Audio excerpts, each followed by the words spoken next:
At my heaviest, I was 20 stone. I felt tired all the time, utterly depressed. I felt very isolated. You just don't even want to look at yourself. You can't stand the thought of being this weight. Oh, vile. I know it sounds horrible to say that about yourself, but disgusting. I just didn't find anything that I liked about myself, and I felt quite worthless on many occasions. When I was at my heaviest, I was 29 stone 10. I'd already been told by the doctor I was going to die if I didn't do something about it. I knew it wasn't a case of just putting my knife and fork down. I didn't know where to start. I was that big.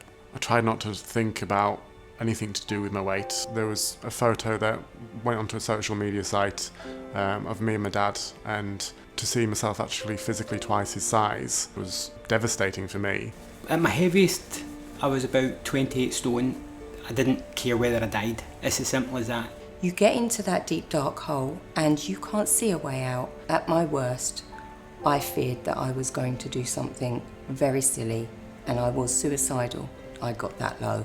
And that's what prompted the change. It's an amazing experience going to group. You realise very, very quickly when you enter that room, you're not alone anymore. I think being young and overweight, especially in your teenage years, is extremely hard because you just don't really know how to deal with the emotions of being overweight when you're that young. Going into group, everyone was just wonderful. I don't know, it's quite a hard thing to go and admit you've got a problem and you need other people's help. We were hanging by a thread. We were very kind of indifferent to each other. There's no point being together if you aren't happy, and we weren't happy.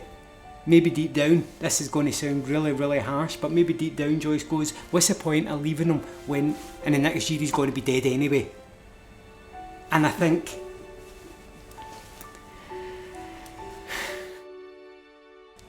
I'd given up. I didn't think there was any chance for me.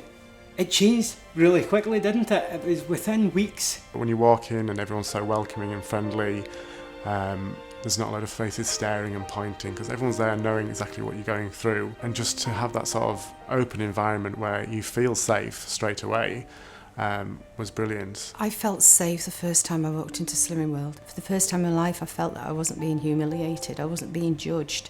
I was just being brought into a lovely room of warm people. It was fantastic. I can remember it now, and it just fills me up when I think about it. Everybody from all walks of life and all ages, which is what's amazing, that everybody interacts. Nobody has to be anything other than themselves in And group. nobody ever judges you. The actual Slimming World group, the way the group makes you feel, it's so friendly. It makes you feel comfortable. It's just like family you're seeing every week, and you look forward to it every And week. can I say, family that don't judge you? No, they do Because not. family's got a tendency to judge you. This is a family that don't judge you, which is really, really good to have. I think kindness is essential if you want to lose weight because it is such a hard battle in your head, and everyone was so kind. When I got onto the scales, I was absolutely horrified because even I didn't know I weighed in at 29 stone 10. What made the big difference was the other people in the room. They all stood up and hugged me. It was like a big mass crying, and they were all there on my side. And somebody turned to me, and Pam she touched my arm and she said, "That's the last time you have to see that figure now," she says. We'll help you. The group element for me, losing weight, was absolutely essential.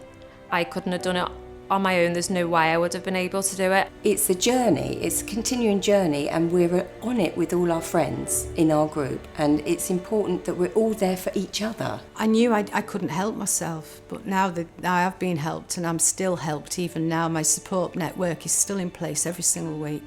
It's so important to be able to let down those barriers and let the rest of the group in, because they're ultimately the people that really know where you're coming from, are the ones that are going to help you have the most success.